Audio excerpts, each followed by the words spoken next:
On July 20th, 1969, the world watched in awe as Neil Armstrong took one small step for man, one giant leap for mankind.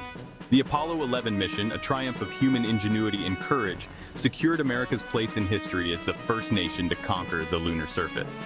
Join me as we embark on a journey to separate fact from fiction, exploring the evidence and arguments surrounding the Apollo 11 mission. To understand the moon landing debate, we must first journey back to the heart of the Cold War. The Cold War was a period of geopolitical tension between the Soviet Union and the United States and their respective allies, the Eastern Bloc and the Western Bloc after World War II. It was characterized by political, military, and economic struggles, and it lasted from 1947 to 1991. The term cold is used because there was no large-scale fighting directly between the two superpowers, but they each supported major regional conflicts known as proxy wars. The Cold War was marked by a series of international incidents that brought the world's superpowers to the brink of disaster. The Cuban Missile Crisis, the Berlin Blockade, and the Korean War are just a few examples of the many confrontations that occurred during this period. The Cold War also saw the rise of espionage, with both sides employing spies and intelligence agencies to gather information and conduct covert operations. The United States had the CIA, while the Soviet Union had the KGB. These agencies played a crucial role in the Cold War, often engaging in activities that were shrouded in secrecy and intrigue. The 1960s were a time of intense rivalry between the United States and the Soviet Union. A global chess match played out on the world stage. This rivalry extended into many areas, including sports, culture, and technology. One of the most significant arenas of competition was space exploration. The space race was a 20th century competition between two Cold War rivals, the Soviet Union and the United States, to achieve superior spaceflight capability. It had its origins in the missile-based nuclear arms race between the two nations that occurred following World War II, enabled by captured German rocket technology and personnel.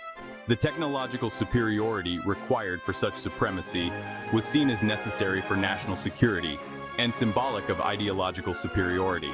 The space race began with the Soviet launch of Sputnik 1 on October 4, 1957. This was the first artificial satellite to orbit the Earth, and it marked the beginning of a new era in space exploration. The United States responded with the launch of Explorer 1 on January 31, 1958. This was the first successful American satellite, and it marked the beginning of the United States' efforts to catch up with the Soviet Union in space exploration. Space exploration became the ultimate battleground, a cosmic arena where each nation could showcase its scientific prowess. The Soviet Union achieved several significant milestones in the early years of the space race. They launched the first human-made object to reach the moon, Luna 2, in 1959. They also sent the first human, Yuri Gagarin, into space on April 12, 1961. Gagarin's flight was a major propaganda victory for the Soviet Union, and it demonstrated their technological capabilities to the world. The United States, however, was determined to surpass the Soviet Union in space exploration. President John F. Kennedy made a bold declaration on May 25, 1961, when he announced the goal of sending an American astronaut to the moon and returning him safely to Earth before the end of the decade. This ambitious goal was motivated by a desire to demonstrate American technological superiority and to restore national pride after the Soviet Union's early successes in space. In this climate of intense pressure and competition, President John F. Kennedy issued a bold challenge in 1961 to land a man on the moon and return him safely to Earth before the decade's end. This challenge was not just about space exploration. It was also about demonstrating the superiority of the American political and economic system. The Apollo program was the United States' response to Kennedy's challenge. It was a series of missions designed to land humans on the moon and bring them safely back to Earth. The program faced numerous technical and logistical challenges, but it ultimately succeeded with the Apollo 11 mission in 1969. On July 20, 1969, astronauts Neil Armstrong and Edwin Buzz Aldrin became the first humans to set foot on the moon. Armstrong's famous words, "That's one small step for man, one giant leap for mankind," echoed around the world and marked a significant achievement in human history. The success of the Apollo program was a testament to the ingenuity and determination of the American people. It demonstrated that, even in the face of intense competition and seemingly insurmountable challenges, the United States could achieve great things. The moon landing was not just a victory for the United States, it was a victory for all of humanity. It showed that we could reach beyond our planet and explore the cosmos, and it inspired future generations to continue the quest for knowledge and discovery. The moon landing, while celebrated as a triumph of human ingenuity, has been dogged by persistent questions and conspiracy theories. Skeptics pointing to perceived anomalies in the photographic and video evidence argue that the event was staged. One of the most frequently cited pieces of evidence centers on the shadows cast by objects on the lunar surface.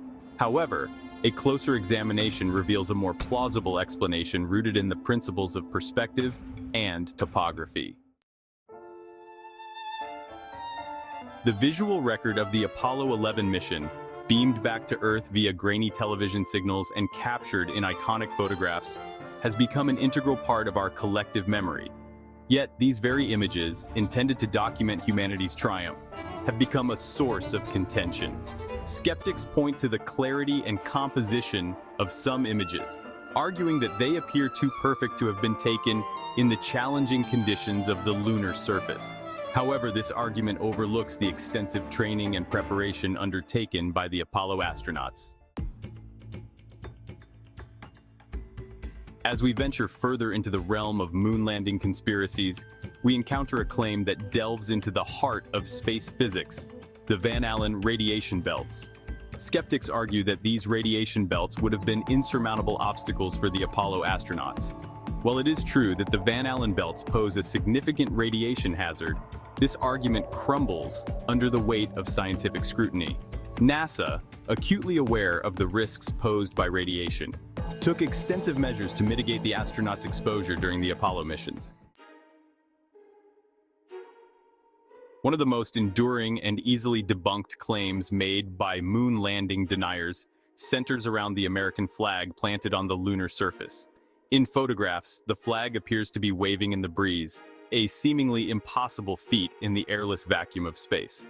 However, this argument betrays a fundamental misunderstanding of basic physics and a lack of attention to detail. The flag, designed specifically for the lunar environment, was mounted on a telescoping pole with a horizontal crossbar to ensure that it would fly proudly, even in the absence of wind. As we gaze upon the iconic images of the Apollo astronauts on the lunar surface, a curious detail often catches the eye of discerning observers. The backdrop of these photographs is curiously devoid of stars. Skeptics argue that this lack of stars is evidence that the moon landing was faked. However, this argument reveals a fundamental misunderstanding of photography and the challenges of capturing images in the unique lighting conditions of the lunar surface. The debate surrounding the moon landing encompasses a wide spectrum of opinions and perspectives. Experts in various fields, from physicists and engineers to historians and psychologists, have weighed in on the issue. The scientific community overwhelmingly rejects the notion of a moon landing hoax, citing the overwhelming evidence to the contrary. Understanding the range of perspectives and the motivations behind them is crucial for engaging in meaningful dialogue and promoting critical thinking. One of the most compelling arguments against the moon landing hoax theory lies in the human element.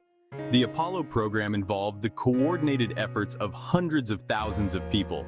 To believe that the moon landing was faked requires accepting that every single one of these individuals was complicit in the deception. The very notion that such a vast and diverse group could maintain a secret of this magnitude for so long defies logic, common sense, and our understanding of human nature. The Apollo 11 mission, regardless of whether one accepts its authenticity or subscribes to the conspiracy theories surrounding it, has left an indelible mark on human history. It stands as a testament to human ambition, ingenuity, and the relentless pursuit of knowledge.